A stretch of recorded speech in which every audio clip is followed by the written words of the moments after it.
You're lying to protect him, aren't you? The courtroom freezes.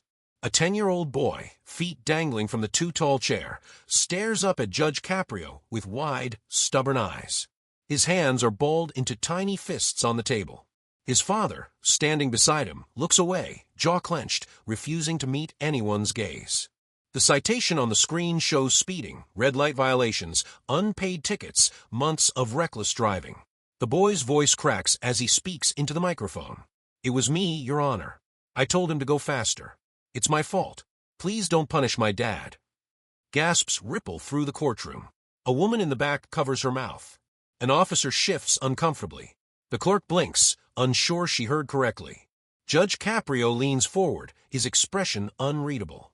"You're telling me," he says slowly, "that a 10-year-old is responsible for these violations?" The boy nods, tears forming. And in that moment, every person in that room feels the same thing. Something here is very, very wrong. The morning light filters through the tall windows of Providence Municipal Court, casting soft beams across polished wood and worn-out floors that have carried thousands of stories. The courtroom is alive with quiet tension. The hum of whispered conversations.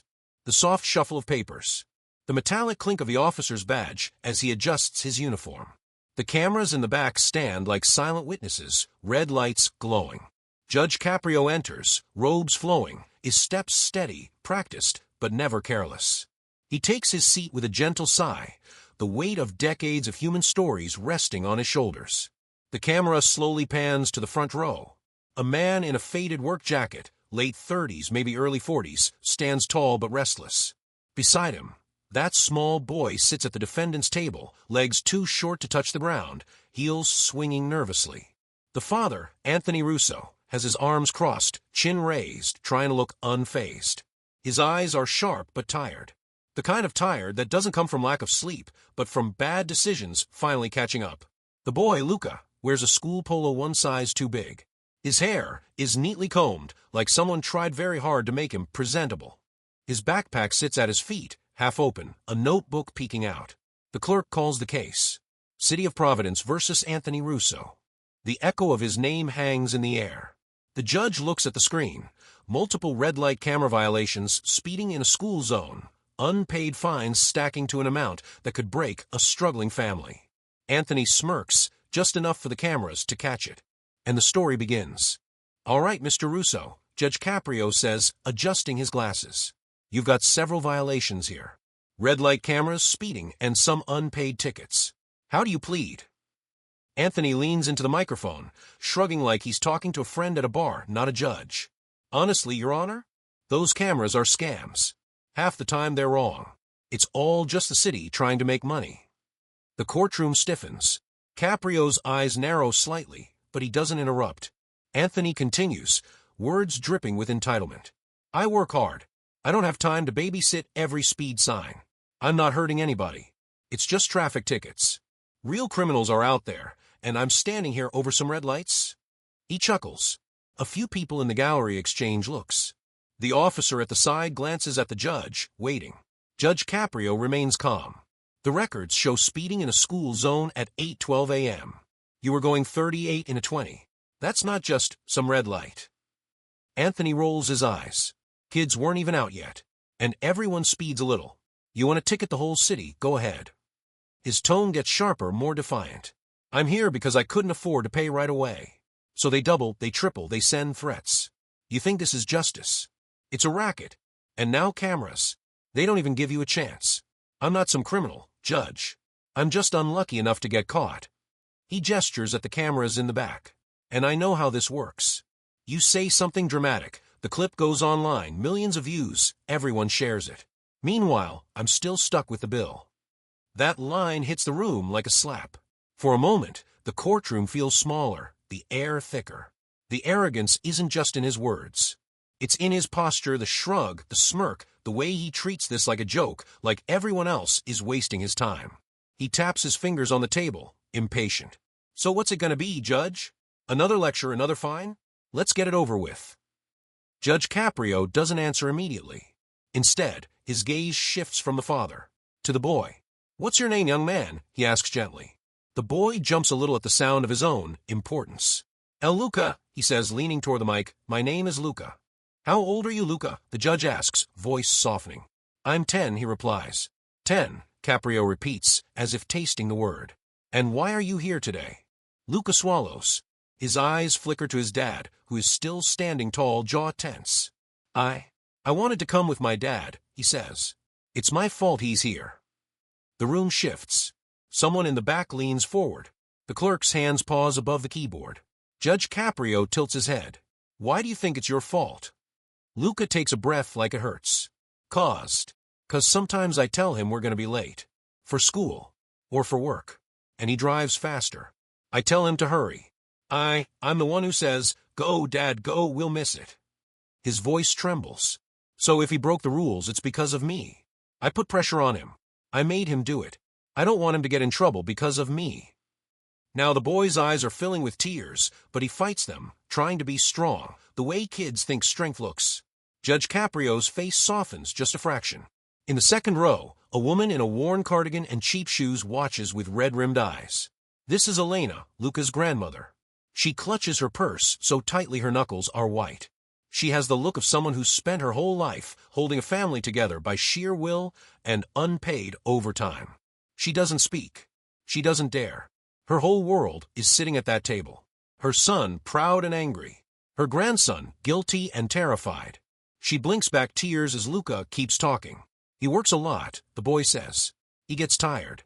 He doesn't always see the signs. I know sometimes he's wrong, but he's a good dad. He brings home food. He helps Nana with her medicine. If he has to pay all this money, he trails off, unable to say what everyone already understands. We might not pay rent, his grandmother whispers under her breath. Luca grips the edge of the table. So if someone has to get in trouble, it should be me, not him. The courtroom is silent. You can almost hear the blinking of the red camera lights. Judge Caprio takes off his glasses and folds them slowly, placing them on the bench, as if to fully see the human beings in front of him, not just case numbers. Mr. Russo, he says quietly, do you hear what your son just said? Anthony shifts, uncomfortable now, but still holding on to his attitude like a shield. He's just a kid, Judge.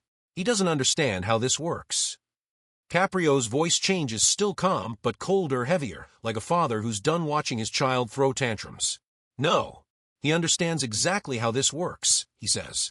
He understands that you made choices, and now he's trying to carry the weight of those choices on his 10-year-old shoulders. He looks at Luca.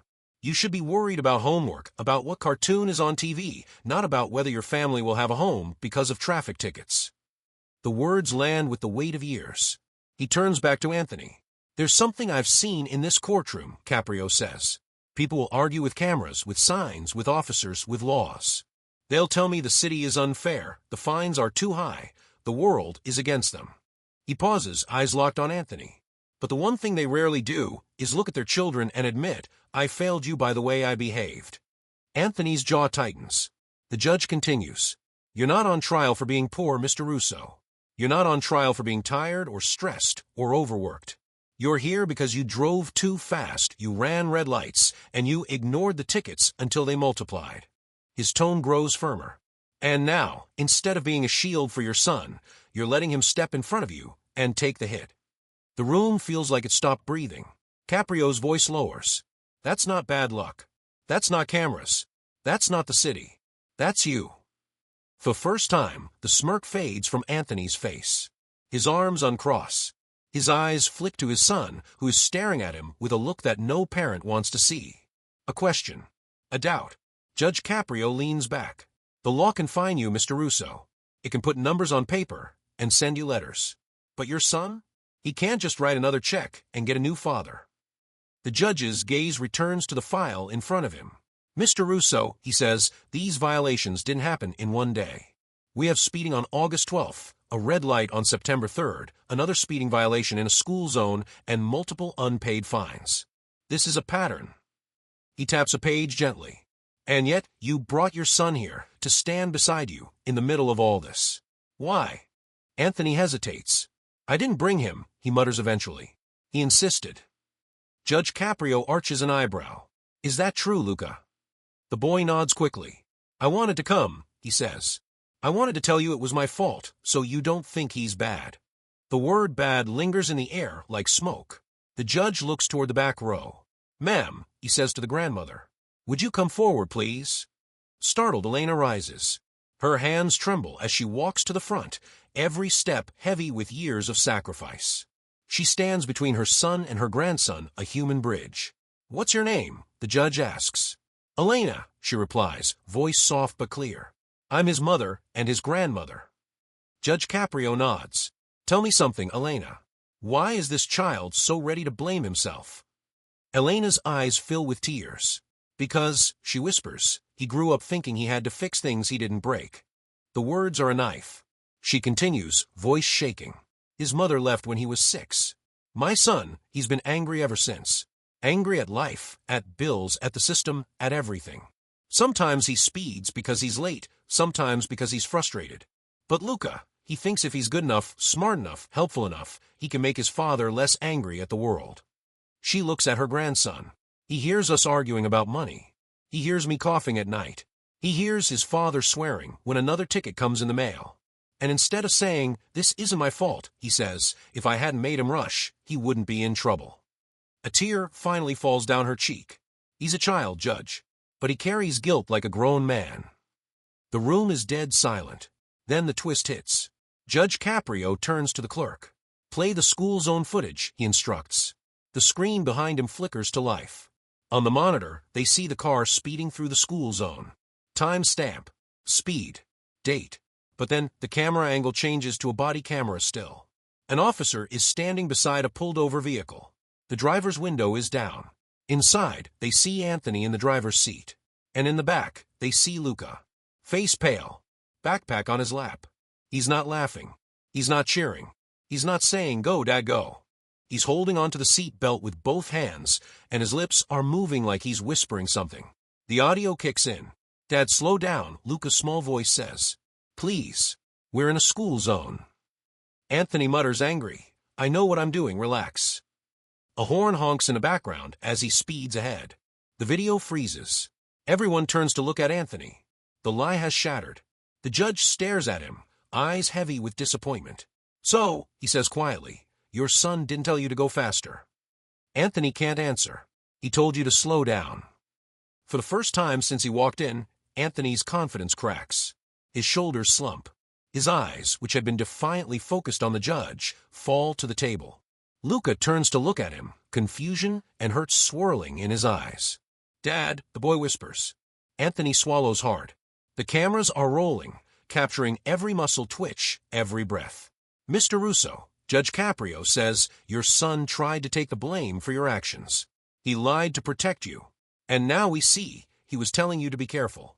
You ignored his voice, and now he's trying to drown out his own conscience to shield you." The words strip away the last of Anthony's defenses. His lip trembles. "Luca," he starts, voice hoarse, I didn't want you to see this. I didn't want you to hear them talk about me like this." Luca's eyes glisten.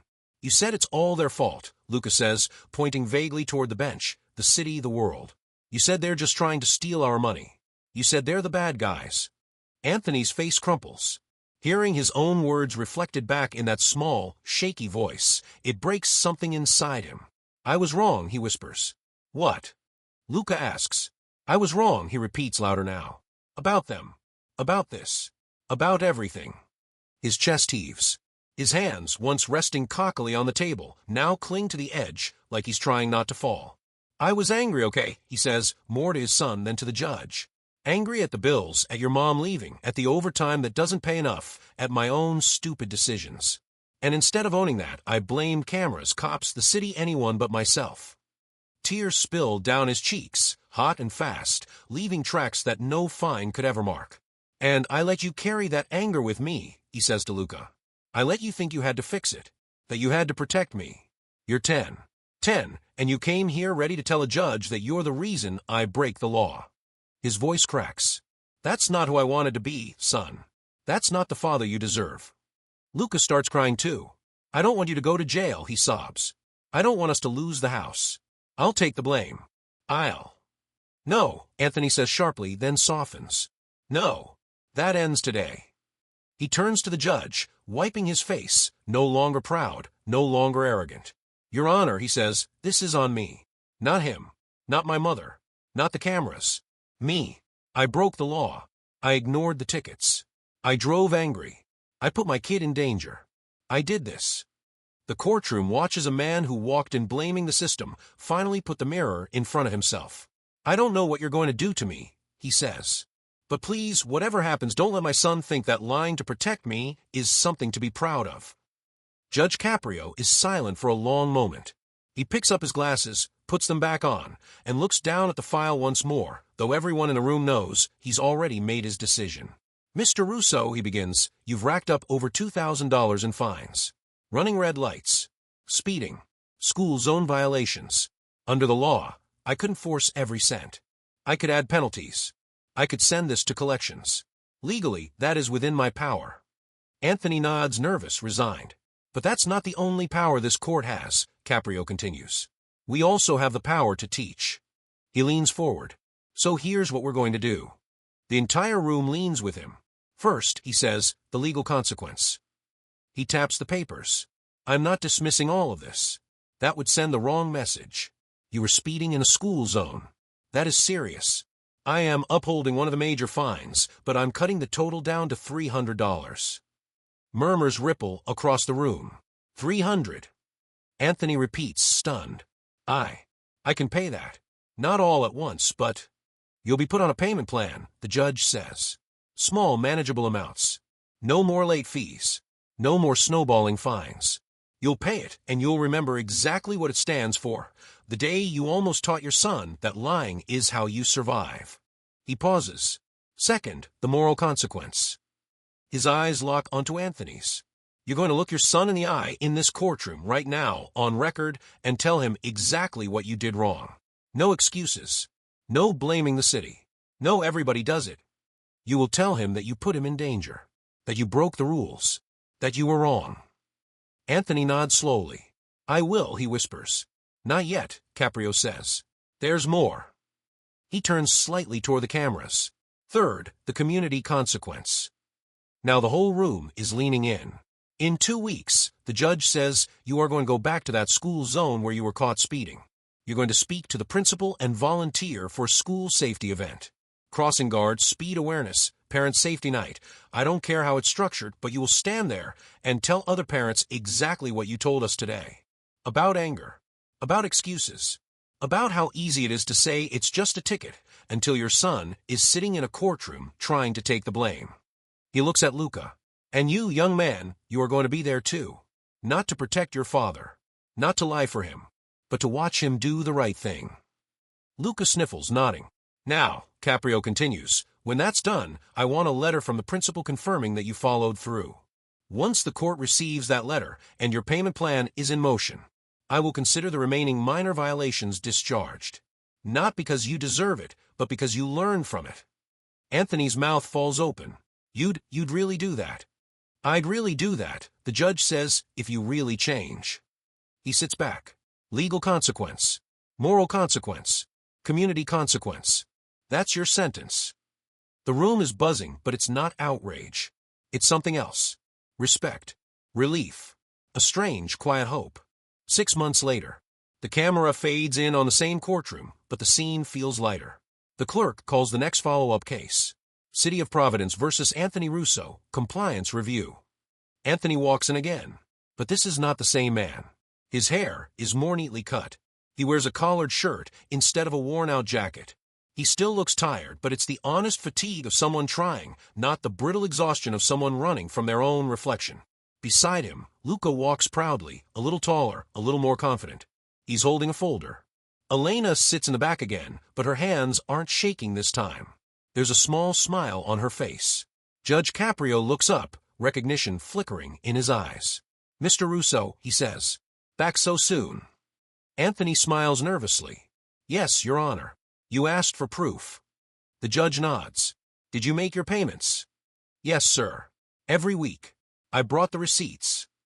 He hands them to the clerk, who quickly checks them and nods. All payments are current, Your Honor. Good, Caprio says.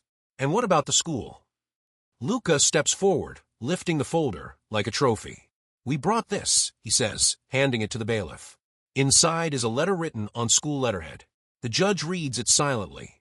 Dear Court, he reads aloud. This is to confirm that Mr. Anthony Russo volunteered at our school's Safety Awareness Week. He spoke to parents and students about the importance of obeying speed limits, particularly in school zones. His message was heartfelt, honest, and impactful. We received multiple comments from parents that his story changed the way they think about just a ticket. Sincerely, Principal Martinez. He sets the letter down. Well, Caprio says, sounds like you kept your end of the deal. Anthony exhales, relief washing over his face. It wasn't easy, Your Honor, he admits. Standing there, telling everyone that I was the guy who sped through their kid's school. It was humiliating. But, he glances at Luca. It was the first time my son saw me admit I was wrong. Not to him in private, not half-hearted, but fully, publicly. He smiles weakly. After that day, I stopped blaming cameras. I stopped yelling at bills. I started, owning my life. Luca nods enthusiastically. He doesn't speed anymore, the boy says. When we drive past the school, he slows down even more than the sign says. He grins. Sometimes other cars honk at us, 'cause we're going so slow. The courtroom chuckles. Judge Caprio's eyes soften. And how have things been at home, he asks. Elena speaks up from the back. Quieter, she says, standing. He's still my stubborn boy. But there's less shouting. More talking. And Luca. She looks at her grandson with pride. Luca doesn't apologize every time the mail comes anymore. The boy blushes. I don't think the world is mad at us all the time now, he says. I just think sometimes people make mistakes, and they can fix them. The judge nods, satisfied. In that case, he says, as promised, the remaining minor violations are dismissed. The court recognizes your effort, Mr. Russo. Not just to pay, but to change. Anthony's eyes shine. Thank you, Your Honor, he says, voice thick. Not just for the break. For not letting my son grow up thinking lying for his dad was something to be proud of. Luca looks at the judge. Thank you for not being the bad guy, he blurts out. Then, embarrassed, he adds, I mean for being the good guy. The courtroom laughs softly again. Judge Caprio smiles. I'm not the good guy, Luca, he says. I'm just the guy with the chair. The good part, that's up to people like you and your dad. Fade out on father and son walking out together, this time side by side, not with one hiding behind the other. The camera returns to the empty bench. The judge is gone. The courtroom is quiet. But the story is still echoing. Because this wasn't just about traffic tickets. It was about something far more dangerous than speeding. A child learning that lies can be heroic. A father teaching, without meaning to, that the world is always at fault, never him. How many times do we do the same? How many times do we blame the system, the cameras, the boss, the economy, while our kids watch us speed through the rules, cut corners, and then curse the consequences? Somewhere right now, a child is watching how you react when life calls you out. When you're caught. When the fine arrives. When the truth plays on the screen. Do you shrug it off? Laugh? Explode? Or do you breathe, swallow your pride, and say the hardest sentence in any language? I was wrong, and I'm going to make it right. That day in Judge Caprio's courtroom, a 10-year-old boy tried to carry a weight he never should have touched. The real miracle wasn't that the fines were reduced. It was that a father finally stepped in front of his son and said, no more. This is mine to face. Justice isn't always about punishment. Sometimes it's about forcing us to see ourselves clearly in front of the people who matter most. So the next time you're about to say, it's just a ticket. It's just a little lie. It's just how the system works. Remember Luca. Remember the look on his face when the video played. Remember the father who walked in blaming the cameras and walked out owning his choices. Because laws can change your wallet. But truth? Truth is what changes your home. And that is the kind of verdict that echoes long after the courtroom clears.